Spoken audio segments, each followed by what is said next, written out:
नमस्कार, आप देख रहे हैं न्यूज़ इंडिया 22। मैं हूं रविंद्र कुमार और आज हम अपने गांव खेड़ी कला के अंदर ही हैं, ग्रेटर फरीदाबाद में। और यहां पर हमारे गांव के बुज़ुर्ग हैं जिन्हें चोट लगी है। एक काले कलर का सांड है जिन्होंने इतनी भीषण चोट दी है इन्हें, जैसा कि आप लोग देख रहे हैं। ये देखिए, अभी ये हॉस्पिटल से छुट्टी करके आए हैं। हम जानेंगे, इनसे बात करेंगे और आपको बताएंगे कि ये चोट कैसे कैसे लगी है।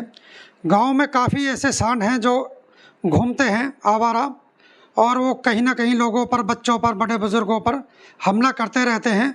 लेकिन एक काले कलर का सांड है जो अक्सर बिछड़ जाता है, क्रोध में आ जाता है और लोगों पर हमला कर देता है। एक बुढ़िया थी हमारे गांव में, एक माता जी, 2 साल पहले, शांति देवी, उनको तो इसने मार ही दिया था, उनकी मृत्यु हो गई थी इस सांड ने जो हमला किया था।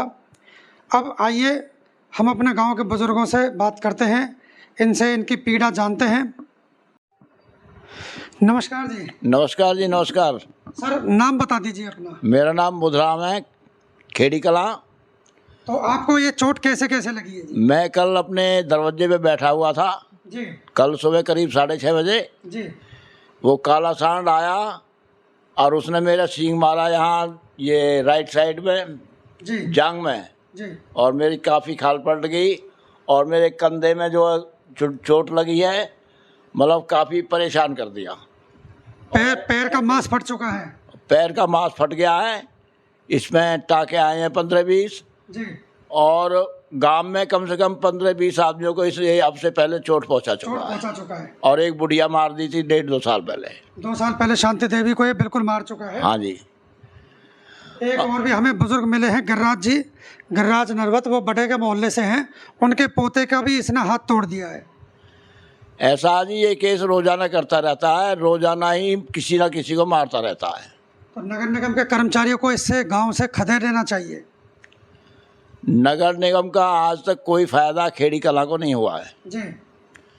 और ना ही मेरे अपने हिसाब से होने वाला है, क्योंकि जब फरीदाबाद में ही आज तक सुधार नहीं हुआ तो ये अन्य गांव लिए इनमें क्या सुधार हो सकता है? क्या सुधार हो सकता है? वैसे इसको यहाँ से पकड़कर नगर निगम के कर्मचारी और जंगल में कहीं या पहाड़ में छोड़ दें तो कैसा रहेगा? नगर निगम के कर्मचारियों को ये आदत है कि वो काम करने के लिए तैयार ही नहीं होते।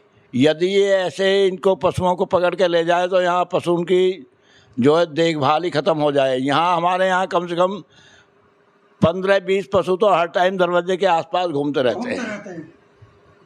बिल्कुल जैसा बताया है सर ने, आवारा पशु 15-20 गांव के अंदर हमेशा घूमते रहते हैं और लोगों में डर रहता है कि कभी किसी बच्चे पर, कभी किसी बुजुर्ग पर, महिला पर, कहीं भी कोई भी हमला कर सकता है और लोग भय के साए में जी रहे हैं। पहले भी जब शांति देवी की तस्वीर आई थी, सीसीटीवी कैमरे में कैद हुआ था वो मामला, उसने काले बाजार ने, सांड ने सींग पे उठाकर उन्होंने फेंक दिया था और उनकी मृत्यु हो गई थी। और आज बुधराम जी को ये भीषण चोट दी है और ये अब अपने काम धंधे को छोड़कर बैठे हैं, इस पीड़ा में हैं। तो हम नगर निगम के अधिकारियों को यही कहना चाहते हैं कि इस खेड़ी कला की तरफ ध्यान देकर इन आवारा पशुओं को यहाँ से खदेड़ा जाए, गौशाला के अंदर इन्हें ले जाया जाए या जंगलात में या कहीं पहाड़ी क्षेत्र में इन्हें छोड़ा जाए। और भी हम गांव के लोगों से जानेंगे गांव वालों की क्या प्रतिक्रिया है इन आवारा पशुओं के बारे में। हमारे साथ गांव के नौजवान हैं, आनंद जी, वो जुड़े हैं और उनसे भी जानेंगे। आनंद जी, कल का जो मामला है इसके ऊपर आप क्या कहेंगे? ये बहुत ही निंदनीय अपराध है। ये ढोर इतने ज़्यादा हो चुके हैं इसमें कि हर किसी न किसी को, बच्चों का खतरा रहता है, किसी हर 15-20 जनों को ये मार चुका है अब तक जी। और एक बुजुर्ग महिला थी, उस समय भी उसको मार दिया था। उनका कम से कम 3 लाख रुपए खर्च हुआ था, जब भी वो बचा नहीं पाए थे उसको। ऐसे ही मेरे पापा के इलाज में कम से कम 80,000 रुपये लगे हैं और 24 घंटे के अंदर अंदर। मैं तो यही चाहूँगा कि इन जितने भी ये पशु हैं, आवारा पशु हैं, इनको कहीं यहाँ से कम 100 किलोमीटर दूर जाके छोड़े, वगैरह में छोड़ा जाए। हाँ, जंगल की तरफ जाके छोड़ा जाए। आपके पड़ोस में एक महिला है ओमवती जी, ओमवती जी को भी इसने चोट मारी थी और उनकी 3 पसलियां टूटी थी। हाँ मारी थी, उनको भी चोट मारी थी। अरविंद जी की जो माता जी हैं आपके पड़ोस में, हाँ हाँ बिल्कुल है, वो भी अपने घर के बाहर ही निकली थी और ये दूसरी तरफ से आया और उनको भाग के मार दिया। भाग के मारा था इन्हें। अब डेली डेली बताओ कहाँ तक, नगर निगम वाले कुछ करके ही नहीं देते। कई बार कितनी बार कंप्लेंट जा चुकी हैं लेकिन कोई काम करने वाला नहीं है। जी बहुत बहुत धन्यवाद आनंद जी। बाकी और भी हम लोगों की प्रतिक्रिया जानेंगे, गांव वालों की, कि इन आवारा पशुओं के बारे में लोगों की क्या प्रतिक्रिया है। यही है वो काले कलर का सांड जो आपको तस्वीरों में दिखाई दे रहा है। ये आए दिन किसी ना किसी पर हमला करता रहता है। बहुत ही खूंखार जानवर है ये। देहाती भाषा में इन्हें बिजार भी कहते हैं, वैसे ये आवारा सांड हैं। अभी सरकार ने कुछ समय पहले ही ये घोषणा की है कि किसी को यदि कोई आवारा पशु मार दे और उसकी मृत्यु हो जाए तो उसे सरकार 5 लाख देगी।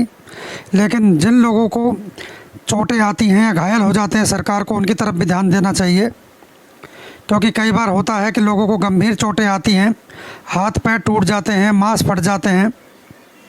ये देखिए एक और सांड आ चुका है रोड पर, किस तरह का आतंक है इनका। तो सरकार को ऐसे लोगों की तरफ भी ध्यान देना चाहिए। सरकार को इन लोगों की तरफ भी ध्यान देना चाहिए जो केवल घायल हो जाते हैं, उन्हें भी आर्थिक सहायता देनी चाहिए। सरकार को ऐसा नियम बनाना चाहिए कि जो लोग आवारा पशुओं के द्वारा घायल किए जाते हैं उन्हें कुछ आर्थिक सहायता दी जाए और उनका इलाज फ्री किया जाए। कि जो घायल हो जाते हैं, जिन्हें ये आवारा पशु मारते हैं। अब हम जानेंगे गाँव वालों से। आपका गिरिराज, आपके घर में से किसको चोट मारी इस बाजार ने? मेरे पोते के मार दिया, हाथ फाड़ दिया सब। हाथ फाड़ दिया? हाँ, 1 महीना से पड़े हॉस्पिटल में क्या आया निकल के। गांव में 4-5 लोगों को घायल कर चुका है। 4-5 आदमी ने मार दिया, 3-4 तो यार मारी दी। एक महिला थी बुजुर्ग माता शांति देवी, हाँ, उसको तो इसने जान से ही मार दिया था। जान से ही मार दी। और एक ओमवती देवी, उसकी भी 2 पसली टूट चुकी हैं। हाँ, इसने टक्कर मारी दोनों में भी। कल मारे और कल हॉस्पिटल में पड़े हो। बुद्धिराम जी को इसने कल घायल किया है। हाँ। उनका बिल्कुल पैर से मांस अलग कर दिया है और पेट तक उनकी सर्जरी हुई है, ऑपरेशन हुआ है, एक और में एडमिट है। तो इसको सरकार प्रशासनिक अधिकारियों को पकड़वाना चाहिए नहीं चाहिए? इसको पकड़ के ले जाए नगर निगम वाले। हाँ, ले जाना चाहिए, ले जाना चाहिए ना। एक बार कंप्लेंट करी भी विजयपाल ने और उन्होंने लेके पकड़ के यहाँ लेके। इसको भी जरूरी है पकड़वाना। हाँ, कई आदमी मार गिरे यानी। जी बहुत बहुत धन्यवाद। खबर को ज़्यादा से ज़्यादा लाइक करते रहें, शेयर करते रहें। इन आवारा पशुओं को यहाँ से कहीं दूर छोड़ा जाए।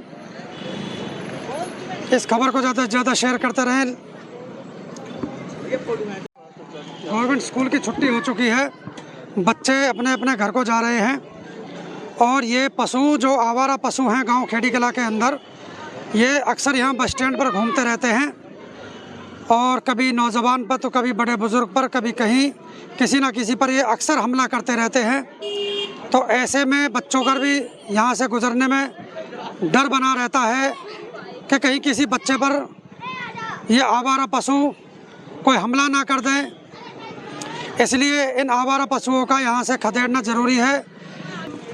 हमारे साथ ग्रामीण जुड़ चुके हैं। अब हम गांव वालों से उनकी प्रतिक्रिया जानेंगे कि इस सांड को यहाँ रहना चाहिए या नहीं, इसको पकड़ के कहीं दूर फेंकना चाहिए, कहीं दूर जंगल में छोड़ देना चाहिए, क्योंकि लोग इससे परेशान हैं। आइए अब हम गांव वासियों से बात करते हैं। नमस्कार जी।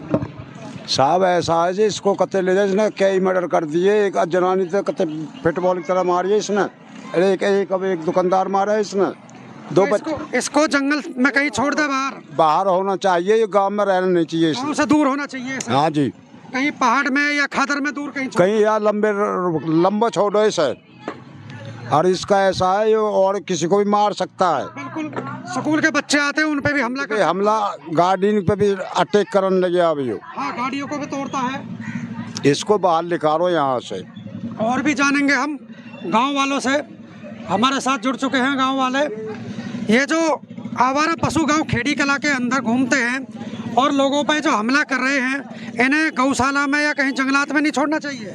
ये जी गौशाला के लायक भी नहीं है, इन्हें तो कहीं बाहर ही छोड़ जंगल में छोड़ना चाहिए। इन्हें जंगल में जंगल में कहीं पहाड़ी एरिया हो जहाँ रहवास कम हो, या किसी के बच्चे की दिक्कत ना हो, किसी गाड़ी में टक्कर ना मारें, आबादी से दूर रहे। आबादी से दूर रहने चाहिए ये, क्योंकि आबादी में जहाँ रहेंगे तो वहाँ भी फिर ऐसे हुड़दंग करेंगे, बिल्कुल बिल्कुल। क्योंकि वहाँ भी किसी के बच्चे हैं, बीवी हैं, माँ बाप बहन भाई सब रहते हैं वहाँ पे।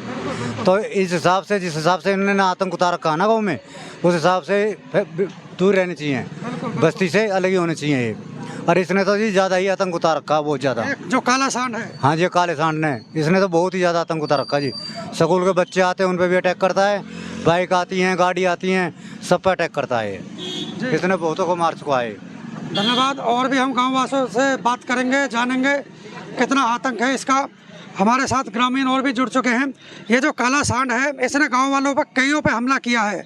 एक माता थी शांति देवी, उनकी तो इसने मृत्यु ही कर दी थी, और भी लोगों पे हमला करता रहता है। तो इसमें आप क्या कहेंगे? या इसे क्या नाम है, या तो कहीं जंगलात में छोड़ो या किसी पहाड़ में छोड़ो जी। ये क्या नाम है, इस गांव में रहना नहीं चाहिए कि इन्होंने कई मौत कर दी हैं। ठीक है जी। हाँ, अक्सर हमला करता रहता है। हाँ, ज़्यादातर महीने 2 महीने कोई ना कोई केस करे ये। जी धन्यवाद। और भी हम ग्रामवासियों से बात करेंगे। एक बुद्धिराम जी हैं दुकानदार, उनको भी कल इसने हमला किया है। कल हमला किया है, उसको काफी चोट आई है, ऑपरेशन हुआ है उसका। हाँ जी, हाँ जी। इसको उस गांव से बाहर कर देना चाहिए, कहीं भी जंगल में छोड़ो जहां कोई पब्लिक ना जाती हो, हाँ, आबादी ना हो। ये तो एक खूनी भेड़िया हो गया। बिल्कुल बिल्कुल। ये तो बहुत ही खूंखार जानवर है। इस समय कई लोगों पे हमला कर चुका है जी, कई लोग उन पे चोट कर चुका है और अब भी करता है। कोई भी चीज आती है, व्हीकल या साइकिल वाला, उसको भी चोट करता है जी। हाँ जी, बहुत बहुत धन्यवाद। ग्रामीणों ने जैसा हमें बताया है कि इसे आबादी से दूर कहीं जंगलात में, पहाड़ में या खादर में, ऐसी जगह निगम के अधिकारी छोड़ें जहां आबादी ना हो, किसी और पर भी ये हमला ना कर सके।